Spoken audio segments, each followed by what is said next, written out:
நேயர்கள் அனைவருக்கும் வணக்கம். வெண்முரசு காண்டீபம் அத்தியாயம் 13.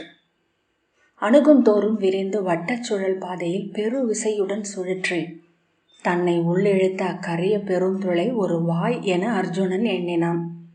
அங்கு சென்றவை அனைத்தும் முடிவற்ற நீள் கோடென இழுபட்டன. அதன் நடுவே இறுகிச் செறிந்து ஒளியென்றே ஆன இருட்டு முனை கொண்டிருந்தது. மாமலைகளை அணுவென ஆக்கி தன்னுள் ஆழ்த்தி கொண்டிருந்தது. ஒரு கணமோ 100 கோடி யுகங்களோ என மயங்கும் காலம் அங்கே புல் நுனி பனித்துளி போல் சொட்டி நின்றிருந்தது. அப்பால் மீண்டும் அப்பால் என அதை நோக்கி அணுகலோ விலகலோ இன்றி நின்றிருந்த இறுதி கணத்தை உணர்ந்த பின் அவன் விழித்து கொண்ட போது ஒரு காட்டின் சேற்று மண்ணில் மல்லாந்து படுத்திருந்தான். தலைக்கு மேல் மரக்கிளைகளின் இலையடர்வினூடாக வந்த ஒளி வெள்ளிச்சரடுகளென நீண்டு இளம் பச்சை வட்டங்களென புல்லிலும் இலையிலும் விழுந்து ஊன்றி நின்றிருந்தது. ஒளிக்கு கூசிய கண்கள் நீர் வழிய எங்கிருக்கிறோம் என தேடி தவிக்கும் மேல் மனம் ஒன்றன் மேல் ஒன்றென அலையடித்த ஆழ்மனத்து கனவுகளின் மீது தத்தளித்து பிடியொன்றை அடைந்து இங்கே இக்கணம் என்று தன்னை உணர்ந்தது. அருகே ஓர் இருப்பை தன் உடலால் உணர்ந்தவனாக கை நீட்டி தன் வில்லுக்காக துழாவி அது இல்லை என்று அறிந்த கணமே நிகழ்ந்ததனைத்தையும் உணர்ந்து புரண்டெழுந்து கால் மடித்து அமர்ந்து எதிரே முழந்தாளிட்டு அமர்ந்திருந்த பெண்ணை நோக்கினான். மான் தோலாடையை உடல் சுற்றி கழுத்தில் கல்மணி மாலையும் காதுகளில் நாகப்படத்தோடும் அணிந்து சிறிய கூரிய விழிகளால் அவனை நோக்கி கொண்டிருந்த அவள் அவ்வசைவில் சற்றும் திடுக்கிடவில்லை. பழுத்த மாவிலையின் பொன்னிறம் கொண்ட அவள் தோள்களில் நாகப்படங்கள் பச்சை குத்தப்பட்டிருந்தன. நாகச் சுருள்கள் புயங்களில் வளைந்து முழங்கையில் வாழ் நெளித்தன. நெற்றியில் நீல் பொட்டு என நான் நீட்டி படம் விரித்த சிறு நாகம். அஞ்ச வேண்டியதில்லை இளவரசே என்றாள் அவள். யார் நீ என கேட்டபடி கை நீட்டி தரையில் கிடந்த சப்பையான கல்லொன்றை தொட்டான். படைக்கலங்கள் தேவையில்லை, நான் உங்கள் எதிரி அல்ல என்று அவள் சொன்னாள். இக்காட்டை ஆளும் நாகர்குலத் தலைவன் கௌரவ்யரின் மகள் உலூபி நான். அர்ஜுனன், நேருக்குள் வந்து என் கால் பற்றியவள் நீயா என்றான். ஆம், தங்களை இங்கு கொண்டு வந்தேன் என்றாள். அவள் விழிகளை நோக்கி ஏன் என்றான். நான் விழையும் ஆண்மகன் என உங்களை உணர்ந்தேன் என்றாள் உலூபி. பெண்களால் சிறைப்பிடிக்கப்படுவதை நான் விரும்புவதில்லை என்று அர்ஜுனன் சொன்னான். அவள் புன்னகைக்க சற்றே சினம் கொண்டு நான் யார் என்று அறிவாயா என்றான். அவள், நீங்கள் இக்காட்டிற்குள் நுழையும் போதே நான் பார்த்து விட்டேன். இந்திரபிரஸ்தத்தின் இளைய பாண்டவர். எங்கள் குல பாடகரும் உங்கள் புகழை பாடுவதுண்டு. என் நெடுந்தவம் கனிந்தே இக்காட்டிற்குள் நீங்கள் கால் வைத்தீர்கள் என்று உணர்கிறேன் என்றாள். அர்ஜுனன் திரும்பி அடர்காட்டை நோக்கினான். இக்காட்டிற்குள் மானுடர் எவரும் இல்லை என்றல்லவா சொன்னார்கள்? அவள், நாங்கள் மானுடர் அல்ல. பாரத வருஷம் என்று நீங்கள் சொல்லும் நிலத்தை நிறைத்துள்ள மானுடர் எவருடனும் நாங்கள் இல்லை என்றாள். இளையவளே, உன் விழைவை போற்றுகிறேன். ஆனால் இங்கு மனம் கொள்வதற்காக நான் வரவில்லை. என் உள்ளம் நிறைந்த பிரிதொருத்தி இருக்கிறாள் என்றான். உலூபியின் கண்கள் சற்றே மாறுபட்டன. ஆம், அதையும் அறிவேன். 1/5 பங்கு என்றாள். அக்கணம் அர்ஜுனன் தன்னுள் எழுந்த எரிசினம் எதற்காக என்று தானே வியந்தான். நன்று, அரசியல் அறிந்துள்ளாய். என்றேனும் ஒரு நாள் இக்காட்டிற்குள் நாகர்கள் அரசமைப்பார்கள் என்றால் முடிசூடி அமரும் தகுதி கொண்டுள்ளாய். வாழ்க என்ற பின் திரும்பி நடந்தான். அவள் அவன் பின்னால் வந்தாள். நில்லுங்கள், இக்காட்டிலிருந்து எனது துணையின்றி நீங்கள் மீள முடியாது. நீங்கள் வழி அறியாதிருக்க வேண்டும் என்றே நீருள் வந்து கால் பற்றி இழுத்து கொண்டு வந்தேன் என்றாள். அர்ஜுனன் புன்னகைத்து, எவ்விடத்திலேனும் சென்றடைய எண்ணுபவனே வழி பற்றி துயர் கொள்வான். சென்று கொண்டே இருப்பதை மட்டும் இலக்காக கொண்டவன் நான். என் கால்கள் செல்லும் இடமே என் வழி என்றான். அவளை நோக்கி தலையசைத்த பின் இலை செறிந்த கிளைகளை மெல்ல விலக்கி நடந்தான். அவனுக்கு பின்னால் மீண்டும் வந்து இணைந்து கொண்டன அவை. அவன் காலடியோசை காட்டில் நாடி துடிப்பு போல ஒலித்தது. இளைய பாண்டவரே, காதல் என்ற ஒன்றை இவ்வாழ்வில் நீங்கள் அறியவே போவதில்லையா என்ன என்று உலூபி கேட்டாள். எளிய காட்டு மகளின் கேள்வி அது என்று சித்தம் உணர்ந்த அக்கணமே தன் ஆழம் கோல் கொண்ட பெரும் முரசென அதிர்வதை அர்ஜுனன் உணர்ந்தான். திரும்பி, என்ன சொன்னாய் என்றான். இப்புவியில் அல்லது அவ்விண்ணில் பிறிதெவரையும் உங்களுக்கு நான் நிகர் வைக்கவில்லை. உடல் கொண்டு இங்கு வாழும் கணம் வரை நீரென்று பிறிதெதுவும் என் உடல் நோக்கப் போவதில்லை. உயிர் நீத்த பின் நெருப்பு மட்டுமே அதை அறியும். உங்களுக்கு மட்டுமே என பூத்த ஓர் உள்ளத்தின் காதலை இதுவரை நீங்கள் அறிந்ததில்லை. இன்று உங்கள் முன் அது நின்றிருக்கையில் உதறி மேற்செல்ல முடியுமென்றால் அவ்வண்ணமே ஆகுக. கனிவும் உறுதியும் ஒருங்கே தெரிந்த அவ்விழிகளை நோக்கி சில கணங்கள் நின்ற பின் ஏதோ சொல்ல வந்து அச்சொல் தன்னுள் அப்போதும் திரளாமையை உணர்ந்து தலையை அசைத்து அர்ஜுனன் திரும்பி நடந்தான். செறிந்த புதர்களை கைகளால் விலக்கி தலை தொட்ட விழுதுகளை பற்றி ஊசலாடி கிளைகளில் கால்களால் தொற்றி மறுபக்கம் தாவிச் சென்றான். பறவைகளின் ஓசையிலிருந்து பொழுதறிந்தான். ஒளி சாய்ந்த கோணத்தில் திசை தேர்ந்தான். கங்கை மேற்கே இருக்கும் என்று நிலம் சரியும் விதம் நோக்கி உய்த்தான். பொழுது இருளும்போது கங்கையின் கரை சதுப்பை அடைந்திருந்தான். கங்கை நோக்கி சென்று கொண்டிருந்த சிற்றோடைகளின் நீர் இருண்டிருந்தது. பல்லாயிரம் தவளை குரல்களாக அந்தி எழுந்து வந்து சூழ்ந்தது. அவன் உடல் வெக்கை கொண்டு எரிந்தது. கழுத்திலும் விழாவிலும் வழிந்த வியர்வையை துடைத்தபடி சேற்று விளிம்பில் வந்து நின்றான். தெப்பம் ஒன்றை கட்டி கங்கையில் இறங்கி கிளம்பிச் செல்வதென்று முடிவெடுத்தான்.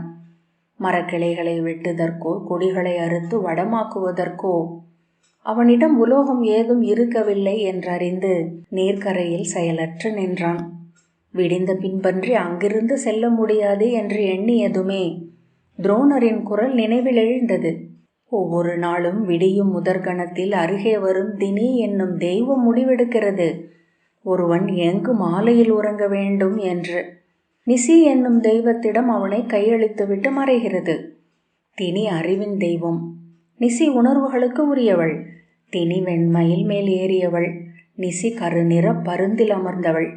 தினி மண்ணில் நடப்பவள். நிசி இருண்ட முகில்களின் மேல் ஏறி வான முடிவின்மையை அளப்பவள். நீர் இருண்டபடியே வந்தது.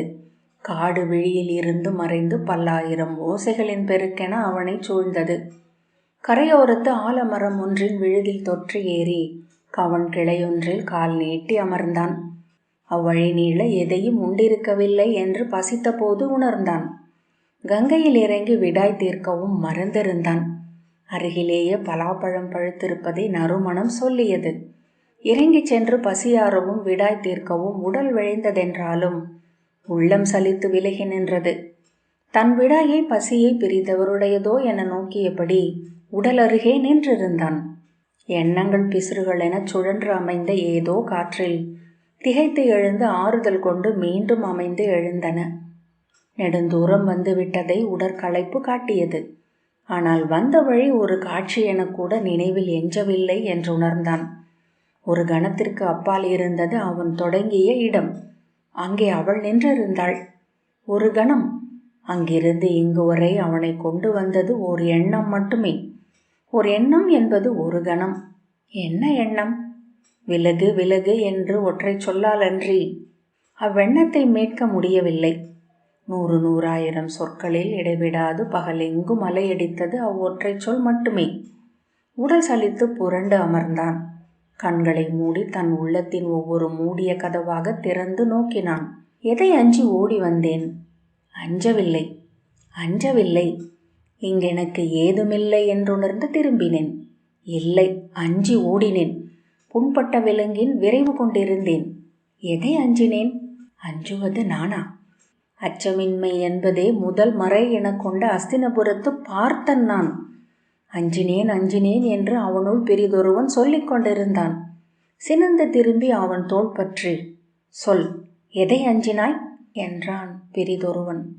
நீ நன்கறிந்த ஒன்றை என்று பிறிது எதை அஞ்ச முடியும் என்றான் பிறிதொருவன்.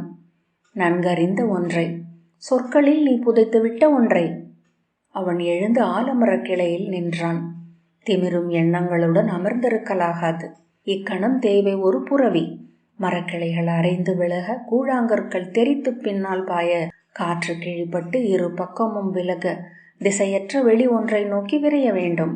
நான் ஒலிக்கும் வில் ஒன்று, விழி முதல் கால் பெருவிரல் வரை உடல் விசை அனைத்தையும் ஒருங்கு குவிக்கும் இயலா இலக்கு ஒன்று வேண்டும். எத்தனை ஆயிரம் இலக்குகளின் ஊடாக என்னை தொகுத்து கொண்டிருக்கிறேன். சிதறி பரவும் சித்தம் வெண் பளிங்கில் விழுந்த நீர் துளி குவித்து ஒன்றாக்கி மீண்டும் குவித்து துளியாக்கி அதை நோக்கி நின்றிருக்கிறேன். விண்மீன்களை பார்க்க வேண்டும் என்ற எண்ணம் எழுந்தது. கண்மூடி அமர்ந்த போது இடைவெளியின்றி விண்மீன் சரிந்த வான் நினைவில் எழுந்தது. சில கணங்களுக்குள்ளேயே விண்மீனை பார்க்காமல் இருக்க முடியாது என்று தோன்றியது. விழுதுகளை பற்றி கொண்டு மரத்தின் மேல் ஏறினான். கிளைகளில் கூட அணைந்த பறவைகள் கலைந்து எழுந்து இலைகளின் ஊடாக சிறகுரச பறந்து குரல் எழுப்பின. உச்சிமர கிளை ஒன்றை அடைந்து வானை ஏறிட்டு நோக்கினான். முற்றிலும் இருண்டிருந்தது. விழிகளைச் சுழற்றி இருளின் ஓர் எல்லையிலிருந்து மறு எல்லை வரைக்கும் விழியோட்டினான். வெறும் இருள். அது வானல்ல என்று தோன்றியது. பல்லாயிரம் நாகங்கள் தலை கீழாக தொங்கும் ஒரு பெருவெளி நெளிவு இக்காடு. அவை உதிர்ந்து சென்றடியும் அடியிலா இருள் அவ்வானம். அவ்வெண்ணமே அவனை மூச்சு திணற வைத்தது. பிடி நழுவி கிளைகளிலிருந்து கீழே விழுந்து விடுவோம் என்று எண்ணினான். விழுதொன்றை எடுத்து தன் உடலுடன் சுற்றி கட்டிக்கொள்ள வேண்டும். தொலைவில் என எழுந்து கொண்டிருந்த தவளையின் இரைச்சலை நினைவு கூர்ந்தான். வானம் முகில் மூடி இருக்கும். தவளை குரலை வைத்து பார்த்தால் பெருமழை பொழியப் போகிறது. பெருங்கடல்கள் எழுந்து வானமாகி அலையின்மையாகி அசைவின்மையாகி நின்றிருக்கின்றன. அங்கு அமர்ந்தபடி கைகளை கட்டிக்கொண்டு மேலே நோக்கி கொண்டிருந்தான். எந்தையே, அங்கிருக்கிறீர்களா? நினைவறிந்த நாள் முதல் உங்களை என் தந்தை என்று எண்ணி இருக்கிறேன். உங்கள் கைவிரல் தொட்டு கண்மலர்ந்திருக்கிறேன். வெண்முகில் களிறு மேல் மின்னல் படைக்கலம் ஏந்தி செஞ்சுடர் மணிமுடி சூடி எழுகிறீர்களா? உங்கள் பெருமுரச முழக்கத்தை கேட்க விழைகிறேன். வான் கிழித்துரு கணம் உங்கள் ஒளிர் படைக்கலம் எழ காண வேண்டும் நான். எந்தையே, எங்குளீர்? இந்த தனிமையில் நான் எதை எண்ணி இங்கு காத்திருக்கிறேன்? எண்ணங்கள் ஊரிலிருந்து உடல் எடை கொண்டது. அவ்வெடை தாழாது அமர்ந்திருந்த கிளை கூட தழைவதாக உளமயக்கெழுந்தது. நீர் வீங்கி உடையும் அணைக்கட்டை இரு கைகளாலும் உந்திப்பற்றி உடல் நெருக்கி நின்றிருக்கிறேன். ஒவ்வொரு கல்லாக பிளவுண்டு நெறிந்து இளகும் ஒலியை கேட்கிறேன். கணம் கணம் என அத்தருணத்தை நோக்கி சென்று கொண்டிருக்கிறேன். இப்போது நான் செய்யக்கூடுவதொன்றே, என் கையை விலக்குவது. நிகழ்க என்றொரு ஒற்றை சொல்லுடன் நின்றிருப்பது. என் ஆணவம் என்னை தடுக்கிறது. அல்லது அச்சமா? இரண்டும் இல்லை. ஒரு வழிந்து இல்லாமலாவதை எண்ணி அடையும் பதற்றம் அது. இப்புவியில் உள்ளவை அனைத்தும் வானை அஞ்சுகின்றன. இவ்வனைத்தும் அள்ளிப்பற்றி விளிம்புகளை கரைத்தழித்து தன்னுள் கறந்து கொள்ள விழையும் பேராற்றலுடன் கவிந்திருக்கிறது வானம். நான் நான் நான் என்று இங்குள்ள ஒவ்வொன்றும் ஓலமிடுகின்றன. அவ்வொற்றை சொல்லில் அனைத்தையும் அள்ளி இழுத்து குவித்து தான் என்றாக்கி நின்றிருக்கின்றன. அச்சொல் பல்லாயிரம் சரடுகளின் ஒரு முடிச்சு. அது அவிழும் கணம் ஒரு வழிகிறது. வான் விளிம்பென எழுந்த மெல்லிய கோடு கலைகிறது. குடவானம் மடவானம் என்றாகிறது. இரு கைகளாலும் கண்களை அழுத்தி குனிந்து அமர்ந்திருந்தான். சில கணங்கள் மை நிற இருளை கைகளால் அள்ளி வழித்து விலக்கியபடி எங்கோ செல்வது போல் இருந்தது. எவரோ ஒருவர் தோள் தொட்டு அழைப்பது போல. பல்லாயிரம் கைகள் அவனை அள்ளி தூக்கி காற்றில் வீசி பிடித்தன. மானுட குரல்களின் பேரோசை, அலையடிக்கும் கைகளின் காடு. எழுந்தமைந்து அதன் மேல் அலை கழிந்தான். விழித்தபோது கீழே காட்டுக்குள் கிளைகளை உலைத்து இலையோசை எழுப்பியபடி காற்று சுழன்றடிப்பதை உணர்ந்தான். மீண்டும் அக்கனவை நனவில் கண்டான். மதலை என சிறு கையில் வில்லெடுத்து அடைந்த முதல் இலக்கு. புகழ் என்னும் வெண்களிறு மீது ஏறி அமர்ந்த நாள். பின்பு ஒருபோதும் அவன் இறங்கியதில்லை. அன்று அரண்மனைக்கு மீளும்போது தேரில் தனித்து அமர்ந்து தலை குனிந்து எதையோ எண்ணிக்கொண்டிருந்தான். அருகே மாலினி அமர்ந்திருந்தாள். என்றீர் இளவரசே, இந்நகரை, இப்பாரத பெருநிலத்தை என்றாள். இந்திரனின் மைந்தர் நீங்கள். இப்புவியில் இன்று வெள்ளெடுத்து உங்கள் நிகர் நிற்க எவருமில்லை. அவன் தலை நிமிரவில்லை. குனிந்து அவனை நோக்கி, ஏன் துயருற்றிருக்கிறீர்கள் என்றாள். விலகு என்று சொல்லி அவள் கையை எடுத்து வீசினான். ஏன் இளவரசே என்றாள். என்னை தொடாதே என்றான். ஏன் என்றாள். தொடாதே என்று கூவியபடி எழுந்தான். சரி, தொடவில்லை. என்று சொல்லி அவள் கையை விலக்கி தேரின் மறு எல்லைக்கு நகர்ந்தாள். சினத்துடன் அவளை நோக்கியபடி தேர் தூணை பற்றியபடி நின்றான். சகடங்களின் நகர்வில் அவன் உடல் அசைந்தது. கல்லொன்றில் ஆழி ஏறி ததும்ப சற்று நிலை தடுமாறினான். அமருங்கள் இளவரசே என்றாள். அவன் பார்வையை திருப்பிக் கொண்டான். அமருங்கள் என் அரசே என்றாள். மெல்ல அமர்ந்து கொண்டு தலை குனிந்தான். அவளுடைய நோக்கை தன் உடலில் உணர்ந்தான். பின்பு, நீ வேறு எவரையாவது பெரிதென நினைப்பாயா என்றான். என்ன கேட்கிறீர்கள் என்றாள் மாலினி. எனக்கு நிகரென பிரிதெவரும் உண்டா உனக்கு? இளவரசே, நான் உங்கள் செவிலி. உங்களை என்று பிரிதெவரையும் எண்ணாதிருக்க கடமைப்பட்டவள். அவன் தலை தூக்கி, நான் வளர்ந்தால் என்றான். அவ்வினாவை அவள் அதுவரை எதிர்கொண்டதில்லை. சொல், நான் வளர்ந்தால் நீ என்ன செய்வாய்? வேறொரு குழந்தையை வளர்ப்பாயா? மாலினியின் முகம் மாறியது. இல்லை, வளர்க்க மாட்டேன் என்றாள். வேறு எவரையாவது என்று சொன்ன பின் அவன் சொல் சிக்கிக்கொண்டு நிறுத்தினான். இல்லை இளவரசே என்று சொன்னாள். இரு விழிகளும் தொட்டு கொண்ட போது அவன் எண்ணிய அனைத்தையும் அவள் பெற்றுக்கொண்டாள். இளவரசே, இப்புவியில் நான் வாழும் காலம் வரை எவ்வடிவிலும் பெரிதொரு ஆண்மகன் எனக்கில்லை என்றாள். அச்சொற்கள் மேலும் சினத்தை அவனுக்கு ஊட்டின. தலை திருப்பி பந்தங்கள் எறிந்த அஸ்தினபுரி தெருக்களை நோக்கினான். அவள் கை நீண்டு வந்து அவன் தோளை தொட்டது. அப்போது அதை எதிர்க்க தோன்றவில்லை. மெல்ல அவனை இழுத்து தன்னோடு அணைத்து கொண்டாள். நீள் தொலைவில் மெல்லிய செருமலோசை போல் இடி முழங்கியது. முகில் சரிவுகளில் உருண்டுருண்டு மேலும் நெடுந்தொலைவில் எங்கோ விழுந்து மறைந்தது. தன் அருகே இலைப்பரப்புகள் மெல்லிய ஒளி கொண்டு மறைந்ததை அர்ஜுனன் கண்டான். மான்விழிகள், மதல இதழ்கள், மீன்கள், குருவாட்கள், அரவு சுருள்கள், மீண்டும் ஒரு முறை அவை மின்னி அணைந்தன. கன்றின் நாக்குகள், கனல் பட்ட வேல்முனைகள். திரும்பி கீழ் திசையை நோக்கினான். இருள் வெளி அசைவின்றி காத்திருந்தது. கணங்கள் ஒவ்வொன்றாக கடந்து செல்ல ஒரு முகில் குவை ஒளிர சுடர் ஒன்றை எவரோ சுழற்றி அணைத்தனர். அப்பால் இடியோசை ஒன்று பிரிதொன்று என தொட்டு திசை சரிவில் இறங்கிச் சென்றது. பிரிதொன்றில்லாத என்ற சொல்லை அவன் அடைந்தான். யார் சொன்னது? மிக அண்மையில் எவரோ அவனிடம் சொன்னார்கள். பிரிதொன்றில்லாத, பிரிதொன்றில்லாமை, பிரிதொன்று, பிரிது. பிறன் என்பதைப் போல நச்சு நிறைந்த கோப்பை உண்டா என்ன? பிரிது என்னும் சொல்லை போல் இரக்கமற்றது எது? பிரிதொன்றில்லாமை, பிரிதொன்றில்லாமை, பிரிதொன்றில்லாமை. அவன் உடல் நடுங்கத் தொடங்கியது. கண்களை மூடிக்கொண்டான். எம்மைக்குள் செங்குருதி அனலென பற்றி ஒளிவிட்டு அணைந்தது. குருதி ஒளிரும் குளம் ஒன்றில் மூழ்கி எழுந்தது போல் எம்மைக்குள் ஒளி கொப்பளங்கள் மின்னிச் சுழன்று பறந்தன. மறுகணம் அவன் தலைக்கு மேல் பேரொலியுடன் வானம் வெடித்து கொண்டது. ஒலியில் மரங்கள் அதிர முடியும் என்று அன்றதிர்ந்தான். சிலிர்த்து அதிர்ந்து அவன் உடல் அடங்குவதற்குள் மொத்த காடும் ஒரு கணம் ஓசையின்றி அவன் முன் தெரிந்தது. பின் முகிர்குவைகள் அனைத்தும் பெரும் பாறைகள் என மாறி மண்ணுக்கு வந்து மண்ணை அரைந்து உருண்டு செல்வதைப் போல் இடியோசைகளால் அவன் சூழப்பட்டான். தன் உணர்வு மீண்ட போது நெஞ்சில் கை வைத்து எந்தையே என்று அவன் கூவினான். எந்தையே, எந்தையே என்று அரற்றி கொண்டிருந்தான்.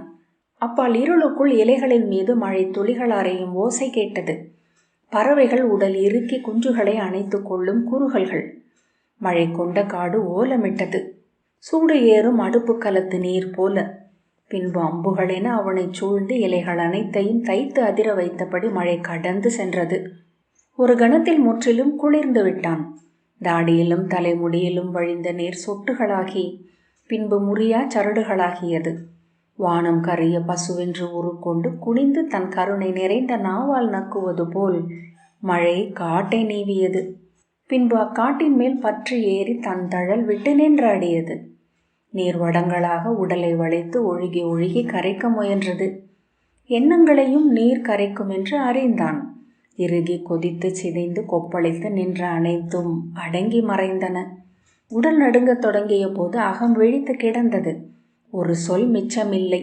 இப்புவியில் உள்ள அனைத்தையும் சொற்கள் என்று மாற்றி அள்ளி அங்கே நிறைக்கலாம். ஏதோ எண்ணம் எழுந்து அவன் கிளையில் எழுந்து நின்றான். பின்பு விழுதை தொற்றி கீழிறங்கினான். தரைக்கு வந்து இடையில் கை வைத்து நின்றான். கண்மூடி ஒரு கணம் தான் வந்த வழியை நினைவிலிருந்து மீட்க முயன்றான். ஒவ்வொரு இலையும் ஒவ்வொரு வேர் பின்னலும் உள்ளே பதிந்திருப்பதை உணர்ந்தான். எங்கு செல்கிறோம்?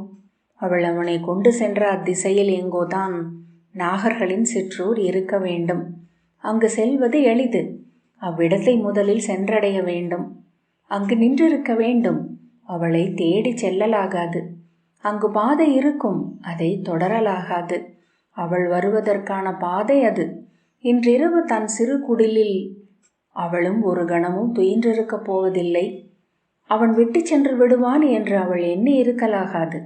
ஆம், விலகிவிட்டான் என்று அவள் ஒரு கணமேனும் நம்பினாள் என்றால் அவள் அவனுக்குரியவள் அல்ல. பிரிதொன்றிலாமை என்னும் முள்முனையில் நின்றவள் அல்ல. அவனை அறிந்திருந்தால் இரவு துயின்றிருக்க மாட்டாள். முதற்காலையில் மயங்கும் விழிகளும் நடுங்கும் உடலுமாக கால் பதற ஓடி அங்கு வருவாள். கண்ணீருடன் நெஞ்சில் கை சேர்த்து விம்மும் உதடுகளுடன் அவள் அங்கு வரும்போது விடியாயிரவென்றே ஆகி நின்றிருக்கும் மழையில் சொட்டி சொட்டி கரைந்து நின்றிருக்கும் பல்லாயிரம் மரங்களின் நடுவே அவனும் நின்றிருக்க காண்பாள். ஒரு சொல் தேவை இருக்காது. ஓடி வந்து அவனை அள்ளி அணைத்து இறுக்கிக் கொள்ளுகையில் அவளை அவன் அறிவான். பிரிதொன்றிலாமை என்ற சொல்லை இதழ்களில் வைத்த தேவியை. மழை பிரிதொரு காடு போல் காட்டினூடாக படர்ந்து நின்றிருந்தது. தழை செறிந்து கிளை விரித்து தடி நிறித்து அடிபெருத்து வேர் பரப்பி 100,000 முறை சென்ற வழி என அவன் கால்கள் திசை அறிந்திருந்தன. தழை கூரைக்கு மேல் மின்னல்கள் அதிர்ந்த போது மழைச்சரடுகள் வழியாக அவ்வொளி இறங்கி வந்து அதிர்ந்தது. இலை பரப்புகளின் மேல் வழிந்த நீர் பளபளத்தது. துளிகள் மணிகளாகி மறைந்தன. இடியோசை மேல் பல்லாயிரம் பட்டுக்குவைகளை அள்ளி குவித்தது மழை. அவன் மீண்டும் அவ்விடத்தை அடைந்தான்.